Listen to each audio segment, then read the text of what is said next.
दोस्तों पूर्व एपिसोड रे आमे कथा हेतिलु वार्म होल विषय रे।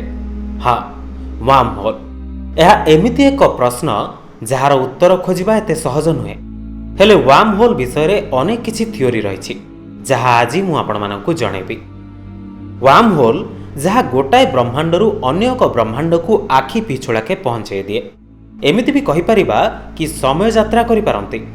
हेले एसबु कथा सुनी मनरे प्रश्न आसुनी कि कौन एसबु एक कल्पना ना यार कौन प्रमाण रही। तेबे मु आपण मानकु कहिदेबाकु चाहे जे ना यह कौन कल्पना ना ही यार कौन प्रमाण अछि। यह मात्र एक थियोरी जो वैज्ञानिक माने बहुत दिनरू काम करि आछुचंती। सेमानंकर कहिबा अनुसार आम ब्रह्मांड एते बड़ हेले किछि तो एमिति माध्यम थिबो जहा साहाय्य रे आमे गोटाए कोणरू आउ गोटे कोणकु जाय परिबा।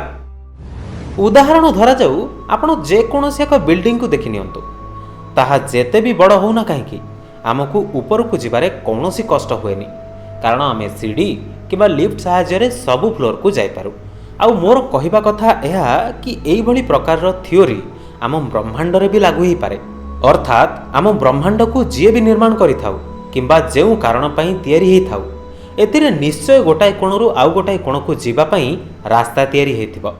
आ वैज्ञानिक मानक अनुसार तार ना ही वार्म होल रखा जायछि। ए सबु थियोरी पई अनेक वैज्ञानिक परीक्षा जारी रखिथांती। आ समस्तंकर गवेषणा रे भिन्न भिन्न तथ्य जणा पड़े। जेमिति कि किछि गवेषक कहंती वार्म होल साहाय्य रे एलियंस माने आम पृथ्वी को जीवा आसीबा करिथांती। तबे चालंतु आरंभ करिबा आजिर एपिसोड एवं जानिबा वार्म होल विषय रे आपणकर निज चैनल झरका रहस्य रे।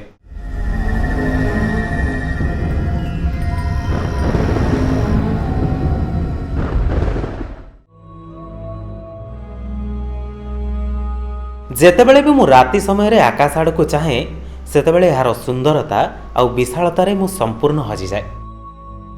कारण आकाश रे झलसुथिबा टिम टिम तारा गुडी को देखिले मन खुशी हे जाए। मो भली आपण मानक भितरु अनेक जन को एसबु पसंद थिबा।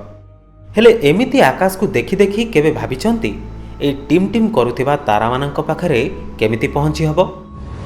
एमाने तो आमठारु बहुत दूर रे अछंती। आ जदि आमे साधारण गाड़ी रे जीवाकू चाहिबा ताहले सेठारे पहुंचीबाकू कोटी कोटी वर्ष लागि जिवो। अर्थात खाली मनरे ही कल्पना करि हबो। कोन आपण माने जानंती प्रत्येक तारा मानकर भी बयस अछि।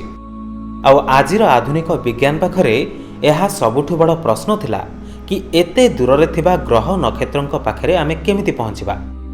तबे मु आपण मानकू कहि देबाकू चाहे जे आमर अति निकटतर तारा हेउछि प्रॉक्सिमा सेंचुरी, जहाँकि आम सूर्य ठारू 4.5 प्रकाश वर्ष दूर रे अवस्थित। गोटाए प्रकाश वर्ष सेई दूरता को कहा जाए जहाँकू आलोक गोटाए वर्ष रे पूरण करे। आ प्रकाश रो गति गोटाए सेकेंड रे पाखापाखि 3 लाख किलोमीटर सहित समान।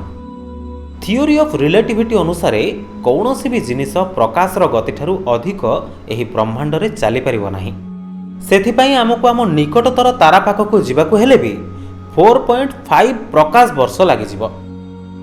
सेथिपाई आकाश गंगा को पार करिबा तो दूरर कथा आमे कल्पना भी करि परिबानी। हेले किछि तो उपाय थिबो जहा आमको अन्य ग्रह रे पहुंचै परिबो। मु अनेक थर भाबे कि धरा जाऊ गोटे नडिया गछ जहा कि माटी उपरे छिड़ा हेछि। आ माटीरू जल वायु जैविक पदार्थ आदि नहीं सीधा सड़क फल पाखरे पहुंचाई पारुछि, ताहा पुणी माटीरू 20-25 फुट उच्चता पर्यंत। हेले केमिति संभव? गछरे तो कौनसी पाइप लागिनी जहा फल रे एसबु माटी तळु ऊपर को जीवो। हेले एसबु भल भाबरे हेई पारुछि कारण एसबु प्रकृतिर परिकल्पना। सेथिपाई मते कोठी ना कोठी अनुभव हुए जे ब्रह्मांडर परिकल्पना रे निश्चय रास्ता थिबो।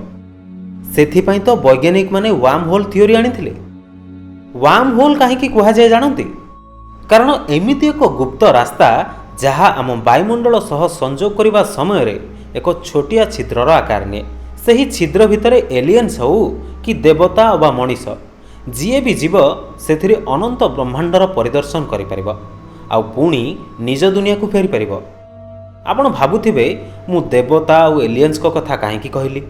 कारण से माने अधिकांश समय रे आम ब्रह्मांड रे अछंती बोली अनुभव करि पारु। सेथिपाई तो सेमानंक विषय रे चर्चा करू। भाबुनाहांती ସେମାନେ କେମିତି ଅଚାନକ ଆମ ଆଗରେ ଆସିଯାଆନ୍ତି ଆଉ ପୁଣି କେଉଁ ଅଲଗା ଦୁନିଆକୁ ଚାଲିଯାଆନ୍ତି। ତେବେ ଦେବତାମାନେ କେଉଁ ଦୁନିଆର, କ'ଣ ସେମାନଙ୍କର ରହସ୍ୟ, ସେ ବିଷୟରେ ଆଉ କେଉଁ ଏପିସୋଡ଼ରେ ଜାଣିବା। ଏବେ କେବଳ ୱାର୍ମ ହୋଲ୍ ଉପରେ ହିଁ ଫୋକସ୍ କରିବା। 1915ରେ ଜଣେ ମହାନ ବୈଜ୍ଞାନିକ Albert Einstein general theory of relativity ପ୍ରଦାନ କରିଥିଲେ, ଯାହା ଏକଦମ ସତ ଥିଲା। ଆଉ ସେଇ ଥିଓରି ସାହାଯ୍ୟରେ ଆଜି ଆମେ ସ୍ପେସ୍, ସମୟ, ଆଲୋକ, ଗ୍ରହ, ନକ୍ଷତ୍ର ଆଦି ବିଷୟରେ ଅନେକ କିଛି ଜାଣିଛୁ।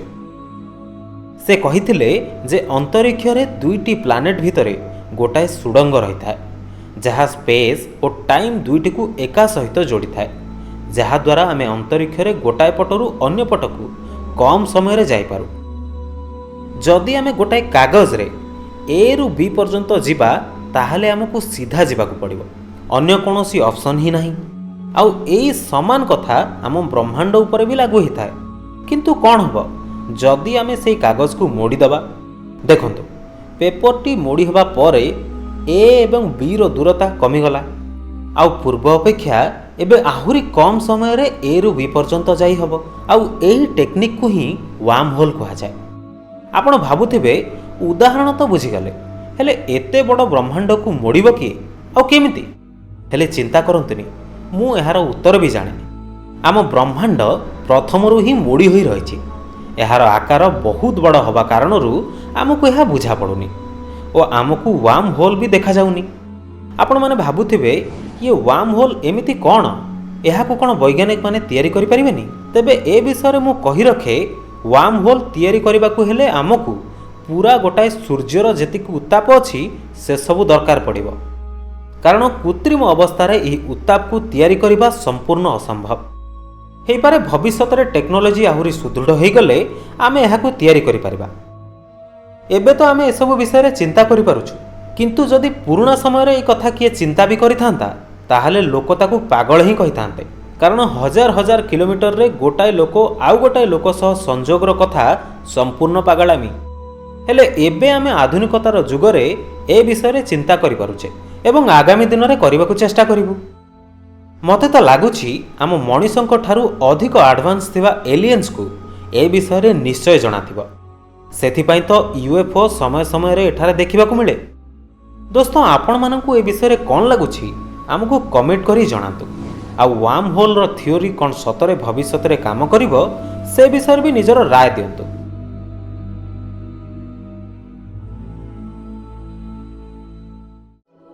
ଆଜିର ଏପିସୋଡ଼ରେ ବାସ୍ ଏତିକି।